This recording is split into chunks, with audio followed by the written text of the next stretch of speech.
سخت دل انسان کو لوگوں نے دیکھا ہوگا، لیکن اس سے مقابلہ نہیں ہو سکتا. حضرت عبداللہ ابن عمر رضی اللہ عنہ بیان فرماتے ہیں، صحیح سند سے مروی ہے کہ جہنمی جہنم میں چیختے رہیں گے، 40 سال گزر جائے گا، اور کیا کہیں گے؟ یا مالک لیقضی علینا ربک، اے مالک. مالک کس کا نام ہے؟ جہنم کے اوپر جو فرشتہ ہے نگراں، جہنم کا داروغہ کہہ لیجئے، اس کا نام کیا ہے؟ مالک ہے.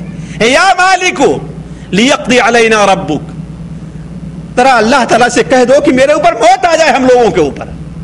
اب یہ آگ برداشت نہیں ہے، چیختے رہیں گے، 1 دن 2 دن 1 سال 2 سال 3 سال 40 سال گزر جائے گا، لیکن کوئی جواب نہیں دے گا. 40 سال کے بعد اس کا کیا جواب ہوگا؟ بڑی بے توجہی کے ساتھ جواب دے گا، انکم ماکثون، جاؤ تم اسی میں رہو گے، اس سے نکل نہیں پاؤ گے. اتنا سخت دل آپ نے دیکھا ہے کسی انسان کو کہ 40 سال تک اسے پکارا جا رہا ہے، آگ میں لوگ چل رہے ہیں، لیکن کوئی جواب دینے کے لیے تیار نہیں. پھر کیا جواب دیتا ہے؟ کہ انکم ماکثون، تم اسی میں ٹھہرے رہو. اسی کے ساتھ ساتھ ان فرشتوں کی صفت کیا ہے؟ شداد، بڑے طاقتور ہیں، بڑے طاقتور ہیں، ان سے مقابلہ کوئی انسان نہیں کر سکتا. فرشتوں سے طاقت کا مقابلہ کوئی انسان نہیں کر سکتا ہے. ایک مثال لیں جو ابو داؤد شریف وغیرہ میں ہے، برا ابن عازب کی روایت ہے قبر کے عذاب سے متعلق. اللہ کے رسول صلی اللہ علیہ وسلم کا کیا فرمان ہے کہ 2 فرشتے جو آئیں گے ان کے ہاتھ میں کیا ہوگا؟ گروز ہوگا نا، لوہے کا. ذرا دیکھیں، ان کی طاقت کا اندازہ لگائیں کہ اگر اس سے پہاڑ کو بھی مار دیں تو پہاڑ بھی چور چور ہو جائے گا. ان کی طاقت کا اندازہ لگائیں. اور میں فرشتوں سے متعلق جب ایک بار درس تیار کر رہا تھا تو امام سیوطی رحمہ اللہ کتاب الحبائق فی اخبار الملائک کے اندر ایک حدیث میری نظر سے گزری. الحبائق فی اخبار الملائک میں ایک حدیث میری نظر سے گزری. اللہ کے رسول صلی اللہ علیہ وسلم کی جب بعثت ہوئی تو آپ لوگ جانتے ہیں کہ اللہ تبارک و تعالی نے آسمان پر پہرے لگا دیے. شیطان جو آسمان کی خبریں ایک دوسرے پر سوار ہو کر کے سن لیتے تھے، آپ صلی اللہ علیہ وسلم بعثت کے بعد اس کے اندر بڑی کمی، بلکہ کافی حد تک سمجھے کہ بالکل بند ہو گیا، جیسے کہ سورہ جن کے اندر اس طرف اشارہ ہے. تو شیطان ملعون کو جب یہ خبر معلوم ہوئی، جب یہ معلوم ہوا کہ ہاں اب تو آسمان پر جانا مشکل ہے، تو اپنے ہرکاروں کو چاروں طرف بھیجا کہ ڈھونڈو زمین میں کوئی غریب حادثہ ضرور پیش آیا ہے. تو وہ پہنچتے پہنچتے مکہ مکرمہ میں آیا، اور جب ابو قبیس پہاڑ پر پہنچا ہے تو کیا دیکھتا ہے کہ اللہ کے رسول صلی اللہ علیہ وسلم، آپ صلی اللہ علیہ وسلم سجدے کے اندر ہیں. کہتا ہے کہ بس یہی ذات ہے جس کی وجہ سے یہ تمام پابندیاں ہمارے اوپر لگائی گئی ہیں. حضرت انس بن مالک کی روایت ہے، یہ پابندیاں ہمارے اوپر لگائی گئی ہیں. تو وہ غصے میں آ کر کے چاہتا ہے کہ نبی صلی اللہ علیہ وسلم کی گردن پر اپنا پیر رکھ دے، اور آپ کو پریشان کرنے کی کوشش کی ہے کئی بار. اس نے آپ کی نماز میں رکاوٹ ڈالنا چاہا ہے. حتیٰ کہ مسلم شریف میں روایت ہے کہ ایک بار آپ نے اس کا گلا پکڑ لیا اور اتنے زور سے دبایا کہ اس کی زبان باہر آ گئی. آپ نے اپنے ہاتھ پر اس کے لعاب کو محسوس کیا، جیسا کہ مسلم شریف کے اندر روایت ہے. تو وہ شیطان ہر طریقے سے آپ کو پریشان کرنا چاہتا ہی تھا. تو اس نے سوچا کہ آپ کی گردن پر اپنا پیر رکھ دیں، لیکن اللہ تبارک و تعالی نے حضرت جبرائیل علیہ السلام کو جب بھیجا ہے تو ایک پیر جب اس کو مارا ہے تو شیطان جا کر کے اردن میں رکا ہے، اس سے پہلے کہیں نہیں ٹھہر پایا. اندازہ لگا لیں فرشتوں کی طاقت کا.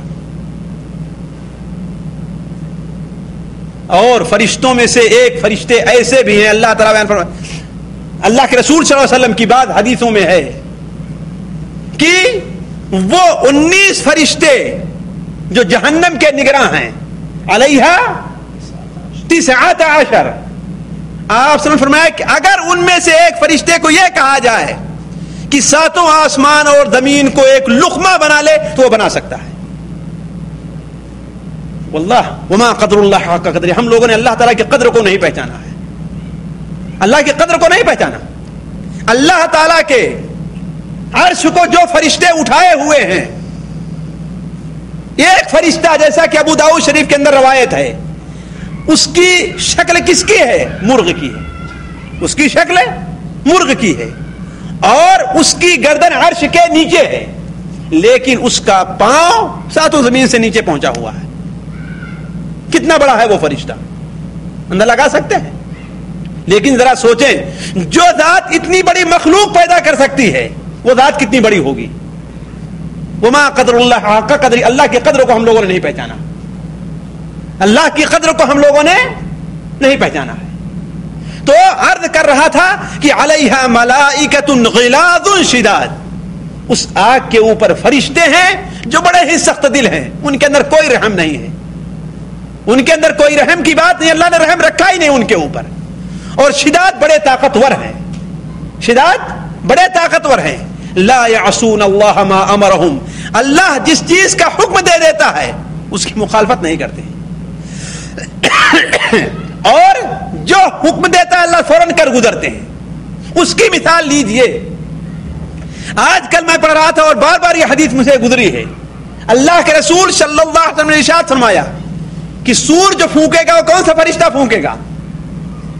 جی اسرافیل. ہاں، کسی صحیح حدیث کے اندر علماء کرام کے سامنے یہ بات واضح ہے کہ کسی صحیح حدیث میں اس فرشتے کا نام اسرافیل نہیں بتایا گیا. کسی صحیح حدیث میں اسرافیل ان فرشتے کا نام نہیں بتایا گیا ہے. البتہ بعض آثار کی بنیاد پر اور بعض ضعیف حدیث کی بنیاد پر علماء کا خیال یہ ہے کہ وہ اسرافیل ہیں، حتیٰ کہ امام قرطبی رحمہ اللہ وغیرہ نے اس سلسلے میں اس پر اجماع نقل کیا ہے، اس پر اجماع نقل کیا ہے.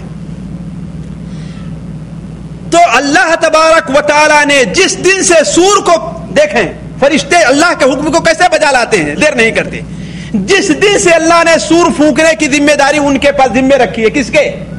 حضرت اسرافیل کے ذمہ رکھی ہے. وہ اپنی گردن کو جھکائے ہوئے ہیں اور اپنی نظر کو عرش کے اوپر لگائے ہوئے ہیں. ایک دن لاکھوں سال گزر گئے ہیں، ذرا سوچیں. اسی وقت سے اپنی نظر کو لگائے ہوئے ہیں. اپنی نظر کو جھپکاتے اس لیے نہیں ہیں کہ کہیں نظر میری جھپکے گی اور اللہ تعالیٰ کا حکم ہو جائے گا سور پھونکنے کے لیے، تو آپ اللہ تعالیٰ کے حکم کی تعمیل میں دیری ہوگی، اللہ کے حکم کے تعمیل میں دیری ہوگی. حتیٰ کہ اللہ کے رسول صلی اللہ علیہ وسلم نے ارشاد فرمایا گویا کہ ان کی آنکھ جو ہے تو چمکتے ہوئے تارے ہیں. یعنی آپ کو دکھایا گیا، آپ نے دیکھا ان کی آنکھوں کو، ان کی آنکھ گویا کہ چمکتے ہوئے دو تارے ہیں. یعنی بالکل ان کی آنکھ لگی ہوئی ہے عرش کے اوپر، کب اللہ تعالیٰ کا حکم ہو اور ہم سور پھونک دیں. تو فرشتوں کی ایک صفت یہ بھی ہے کہ لا یعصون اللہ ما امرہم ویفعلون ما یؤمرون. بات لوٹی پھر اس طرف کہ اے دوستو اور ساتھیو، ہم سے آپ سے دو باتوں کا مطالبہ ہے. وہ کیا؟ کہ اپنے آپ کو اور اپنی اولاد کو جہنم کی آگ سے بچائیں. وہ کس طریقے سے؟